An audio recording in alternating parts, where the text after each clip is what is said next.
김지임 씨 한번 잠깐만 나와보세요. 잠깐만 나와보세요. 자, 어떤 감각이 동떨어져 있을 때 얼마나 의미가 없는지를 말씀을 드리겠습니다. 아무 노래나 여기 계신 분들이 다 알만한 노래 하나를 속으로 생각하세요. 네. 네. 그리고 하지 마시고요. 손으로만 한번 딱딱 거기에 맞게 쳐보세요. 마실 수 있으실 것 같아요? 자, 한번 해보겠습니다. 자, 시작.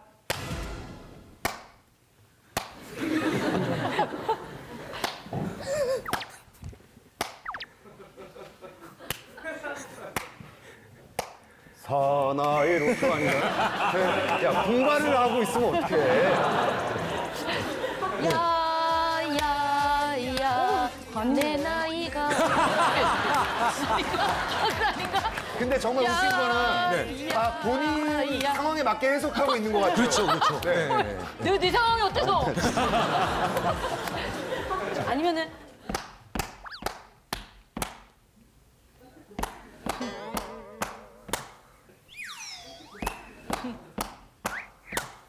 정말 모르겠어요. 아 답답해. 답답하죠? 모르겠어요? 답답하죠? 네. 저도 모르죠, 당연히. 이게 무슨 노래인데요? 생일 축하합니다. 아, 생일 축하합니다. 그렇군요. 네. 네. 바보. 네. 바보. 혹시 아신 분 계셨어요? 안 계시죠? 이게요, 엘리자베스 뉴턴이라고 하는 심리학자가 1990년에 자기 박사학위 논문을 쓰다가 네. 발견해낸 재밌는 현상인데, 나한테 아무리 쉬운 거라도요, 내가 한 종류의 감각의 정보만 제공을 하면 남은 절대로 못 알아듣는다는 얘기를 보여준 실험이에요. 그래서 이걸 지식의 저주 현상이라고 합니다. 네. 정말. 네, 아니, 그러니까 저주를 받으셨다는 게 아니라, 네네. 이만큼 어떤 감각은 서로 교류를 해야 되는데 하나만 존재시킨다라고 하는 건 안 된다는 거죠. 시각장애가 있으신 분들도 그렇기 때문에 능동적으로 교환을 하고 계시다는 거예요. 그래서 심지어는 아주 재밌는 아이디어로 혹은 아주 흥미로운 아이디어로 이게 발전되는 경우도 있습니다. 귀로 보게 할 수가 있는 거예요. 에이, 이건 정말 아니다. 실제로 이런 기술을 개발하고 있는 연구자들이 최근에 나오기 시작했습니다. 자, 시각장애가 있으신 분들이 안경을 쓰세요. 근데 이건 그냥 안경이 아니라 가운데 렌즈가 있어요. 렌즈로 앞에 있는 장면을 찍습니다. 근데 이 장면은 귀로 전달이 되죠. 근데 어떻게 전달이 되느냐? 소리로 바뀌어요. 왜냐하면 우리가 보는 것의 속성은 여러 가지가 있죠. 크기도 있고, 색상도 있고, 길이도 있습니다. 거리도 있고요. 그런데 소리에도 음의 높낮이도 있고, 볼륨도 있고, 강약, 그다음에 음색도 있죠. 이걸 하나씩 연결시킨 거예요. 그래서 예를 들어서 하얀색 달걀과 검은색 달걀이 있으면 똑같은 모양이고 색깔만 다르죠. 그러면 카메라가 이렇게 소리로 바꿉니다. 하얀색 달걀은 잉 이렇게 바꿔요. 근데 검은색 달걀은 잉 이렇게 바꿔요. 근데 그게 훈련이 되면요, 걸어가는데 거의 지장이 안 생깁니다. 등산도 할 수 있게 돼요, 이분들이. 네. 자, 그러니까 인간의 감각에 대한 아이디어는 정말 다양할 수밖에 없죠. 자, 그렇다면 여기서 끝나느냐? 그게 아닙니다. 가끔씩 뭐가 커 보이는 것도 여기서 설명이 돼야 되죠. 자, 무슨 얘기냐? 1940년대에 브루노라고 하는 사람이 굉장히 흥미로운 실험을 했는데요. 그게 바로 가난한 집 아이들과 부잣집 아이들이 같은 동전이라도 어떻게 다른 크기로 추정을 하는가에 대한 실험이에요. 자, 이 왼쪽이요, 부잣집 아이들이에요. 그리고 오른쪽이 가난한 집 아이들의 데이터입니다. 자, 우리가 보통 어떨 때 더 돈에 대한 욕구가 강하겠어요? 지갑에 2,000원밖에 없을 때 10만 원에 대한 욕구가 강하겠습니까? 아니면 1,000만 원짜리 적금 탔을 때 10만 원에 대한 욕구가 더 강하겠습니까? 당연히 제발 2,000원밖에 없을 때죠. 그러니까 돈이 적을수록 돈에 대한 욕구는 강하겠죠. 자, 그런데 아이들한테 다양한 동전들을 마음속으로 그리라 그래요. 그런데 그 동전을 그려보라고 합니다. 실제 크기로. 실제 크기로 그려보라고 하면 부잣집 아이들보다 가난한 집 아이들이 동전을 더 똑같은 액수라도 크게 그려요. 이 얘기는 뭐냐면 심지어 우리의 욕구나 아니면 욕망까지도 우리가 보는 것을 결정을 한다는 거죠. 그래서 우리는 욕구가 강할수록 큰 걸 좋아하게 돼 있어요. 우리 인간이 큰 걸 얼마나 좋아하는데요? 자, 김재욱 씨, 에펠탑 보면서 왜 사람들이 감동할까요? 아, 크다. 그죠? 크니까.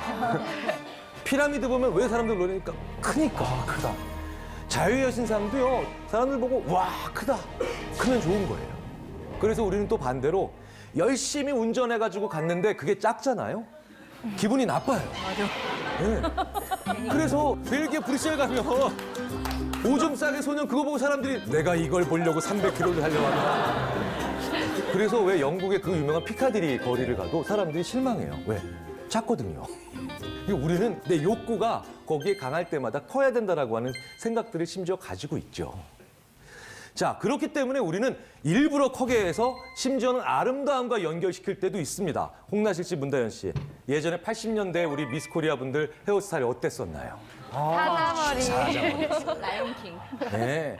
그러니까 우리는 뭡니까? 심지어 큰 것과 아름다움을 연결시키기도 했었죠. 그래서 실제로 그 80년대가요. 우리가 뭔가 그 욕구가 굉장히 강했을 때인데 그 옷도 저렇게들 입으셨어요. 네. 그렇죠? 예. 저는 어렸을 때 다이애나 왕태자를 보면서 깜짝 놀랐습니다. 저분은 무슨 뭐 엿기를 하시나. 실제로 80년대가요. 우리나라뿐만 아니라 전 세계적으로 굉장히 욕구가 강했었을 때예요. 자, 그래서 우리나라 분들도 80년대는 옷을 이렇게 입으셨죠. 이렇게 입으셨어요. 지금 저런 옷 아무도 안 입는데, 그렇죠?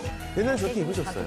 그런데 이게 저런 옷이 단순히 유행이 돌고 도는 게 아니라 저런 것의 파워, 욕구, 저 욕구를 자극하기 위해서 저걸 다시 꺼내 입는 경우도 있죠.